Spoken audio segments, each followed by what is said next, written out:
The email showed up on a Tuesday mid-morning. It came without fanfare.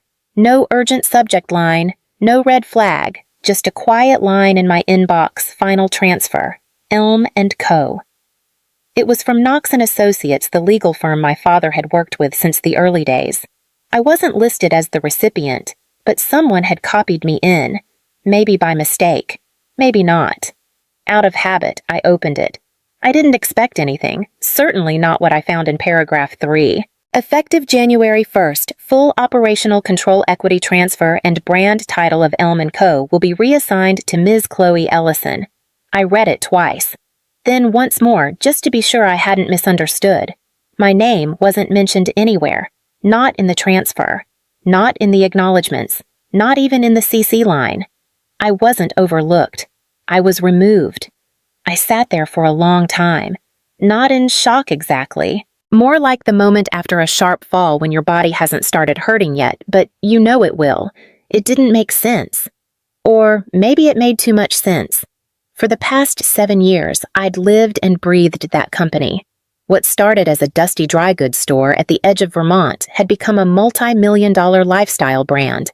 I built the product lines, hired the teams, sourced the packaging, created the supplier pipeline from scratch. The shift to certified organic, that was me. The rebrand, me.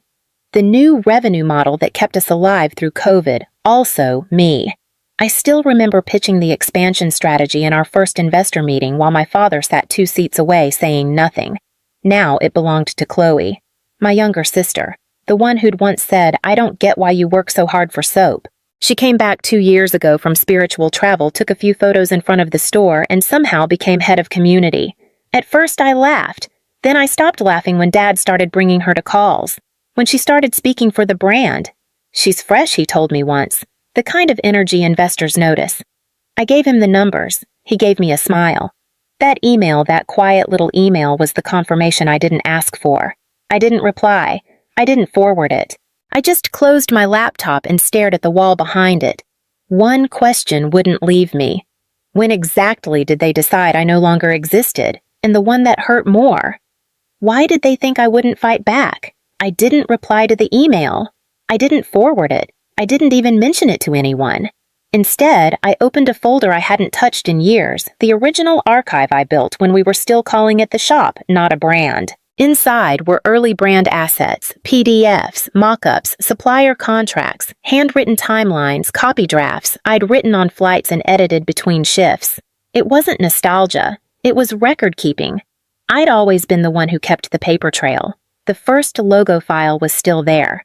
I remembered drawing it on the back of a napkin at a coffee shop near the co-op after a buyer said our packaging felt too forgettable. I stayed up that night teaching myself Illustrator, trying to make something that looked like memory. Soft type A, curling ampersand like a root, simple grounded mine. Dad had said it looked a little handmade, but I convinced him to test it. It tripled our wholesale orders in under 3 months. I pulled up the current website. The ampersand was gone. So was everything else I recognized.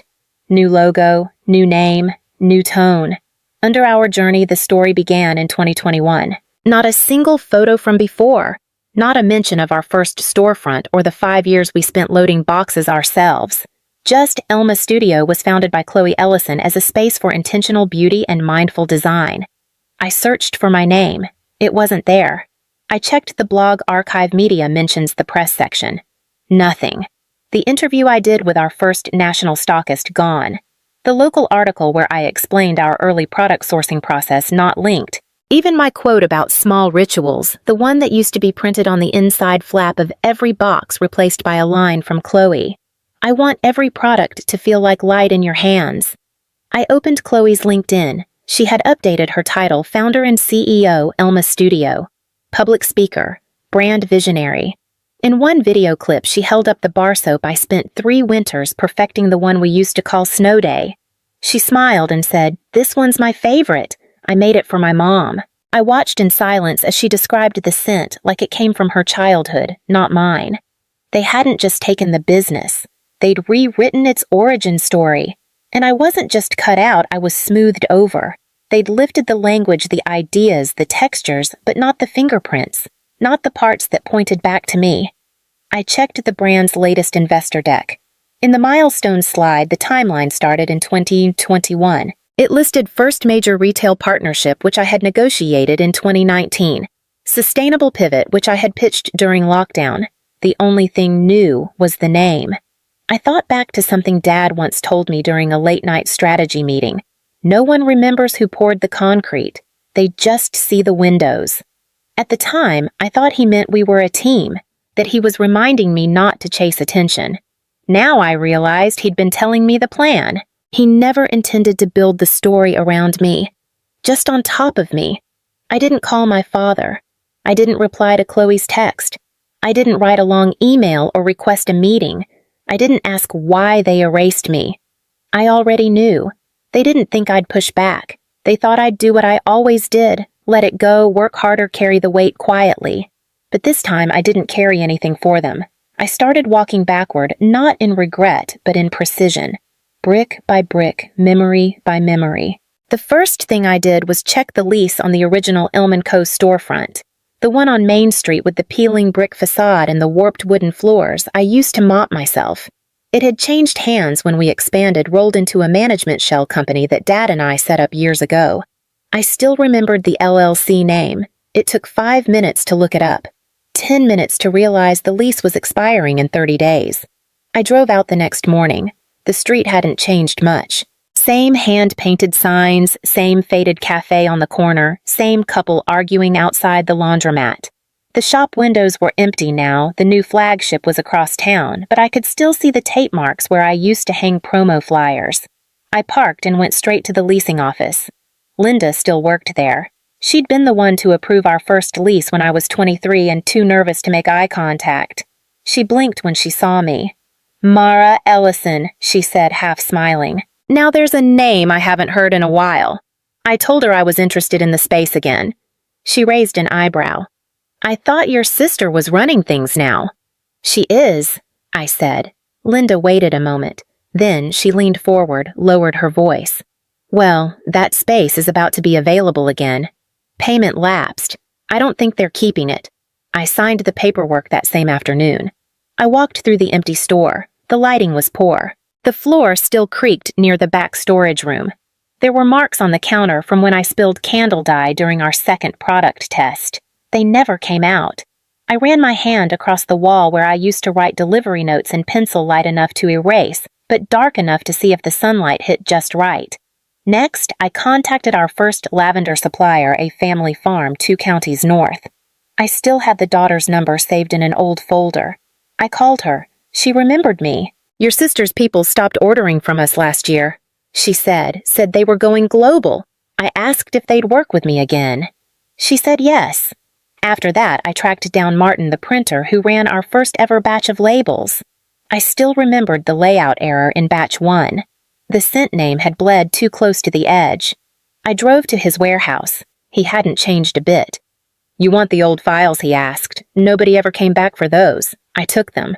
By Friday, I had the lease, the supplier, the packaging, the original design files in the same barcode range we started with, all under my name. I didn't post about it, didn't announce a comeback. This wasn't a comeback. I wasn't building something new. I was rebuilding what never should have been abandoned.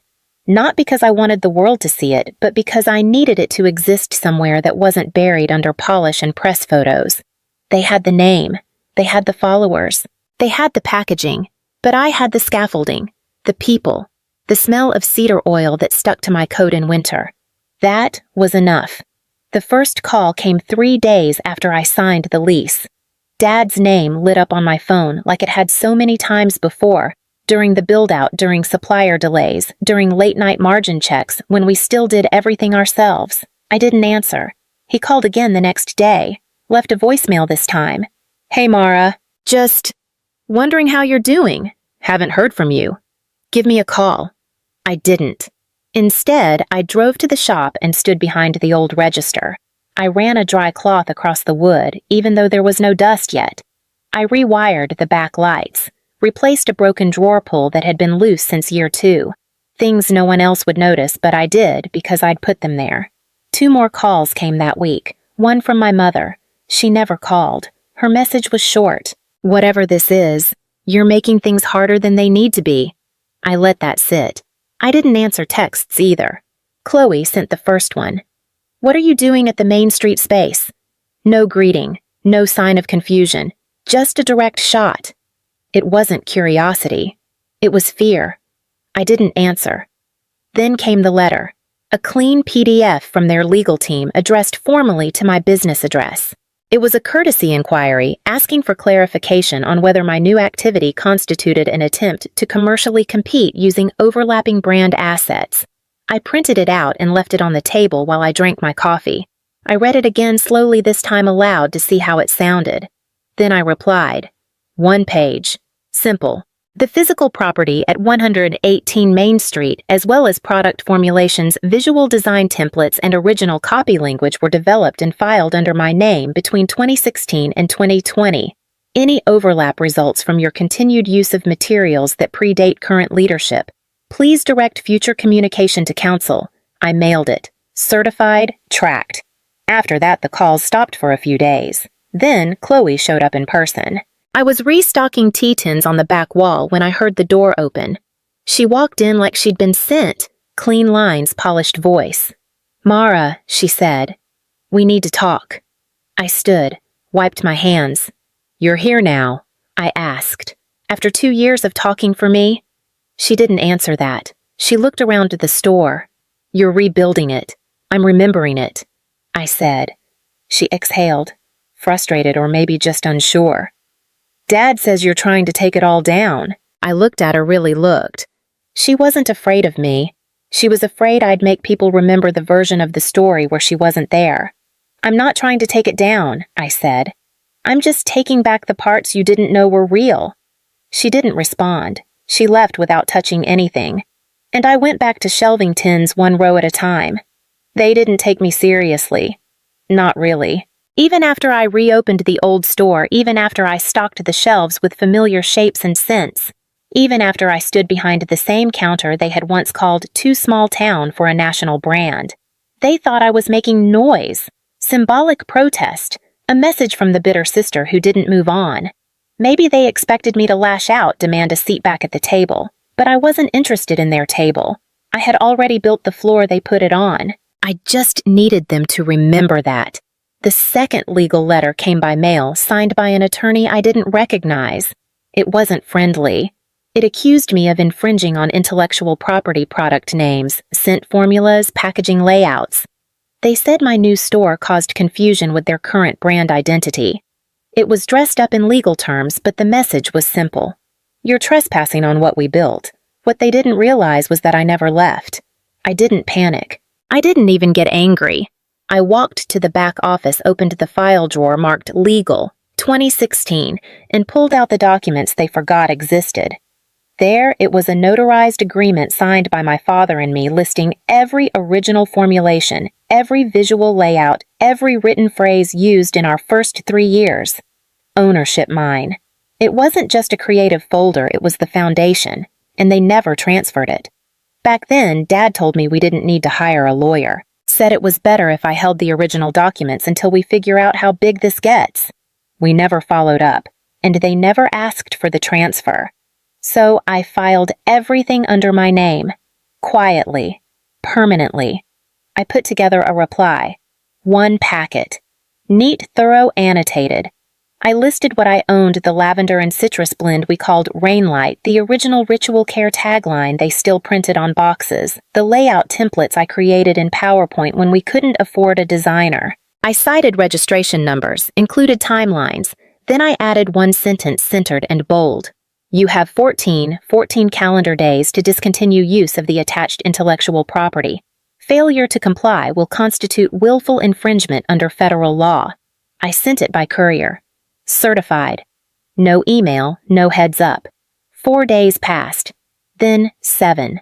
On the 9th day, a junior lawyer from their side called and asked if I'd consider a licensing agreement. Legacy partnership, he called it. Said they wanted to honor the roots. I said no. Politely. No explanation. Just no. Day 12. Chloe posted a video. She stood in a neutral-toned studio with soft music playing behind her. We're entering a new chapter, she said. A reimagined brand that reflects who we are now, not where we began. The caption was full of buzzwords, growth-forward vision. But what I saw was something else: withdrawal. Over the next month, their packaging changed, the copy softened, the names disappeared. The labels got cleaner but emptier. One by one, the things I made stopped showing up in their feed. No one announced it. There were no headlines. But I knew what it meant. I didn't sue. I didn't go public. I didn't send a final message or leak a single file. I just watched as they erased what they once took quietly and completely, because they no longer had the right to hold it. I never wanted to destroy what they built. I only wanted them to stop building it on top of me. The rebrand happened quietly. No public apology, no announcement of rights transferred or names removed. Just new packaging, new language, a reshuffled website. Elma Studio became Studio Elma. The shelves looked cleaner, the copy sounded vaguer, the core faded. They moved on, and I let them. I didn't respond to the lawyer's final offer. I didn't check the trademark filings to see how much they had changed. I didn't walk past the flagship store again. I didn't need to. What mattered wasn't whether people knew what I did. It was that they couldn't pretend I hadn't done it. About a month later, a package arrived at the store. No return address. Inside was the black moleskin notebook I thought I lost in year 3, the one I filled with scent ratios, price projections, small sketches in the margins. On the inside cover in my handwriting was a line I wrote during a snowstorm when we couldn't afford a generator and worked by candlelight. If we ever forget how this started, we lose the right to say what it is. There was no note, but the postmark said Portland. I put the notebook in the drawer under the register. Not to keep it safe, just to keep it near. That spring, the shop filled slowly. A few locals remembered it. A college student wandered in looking for something for her mother. An older man recognized the smell and said, "Didn't this place used to carry that cedar soap?" I nodded. "We still do." He smiled, picked up a bar, held it to his nose. "Smells like the old days." I didn't explain. Didn't need to. I restocked the shelves, cleaned the back room, replanted the herb box near the window. I ordered another round of labels, same design. No logo this time. No tagline. One morning as I was opening up, a woman stood outside the door. She hesitated before coming in. She looked around, slowly touched the wooden counter, scanned the shelves like she was looking for something she couldn't name. After a while, she asked, "Is this new?" I smiled. "Not really." She nodded. "Bought a candle. Didn't ask for a bag." As she left, she paused and said, "It feels like something that remembers. And maybe that's all I ever wanted. Not credit, not revenge, not even recognition. Just a place where the version of the story I lived, the one I built, was still alive, untouched by edits. Something that remembered.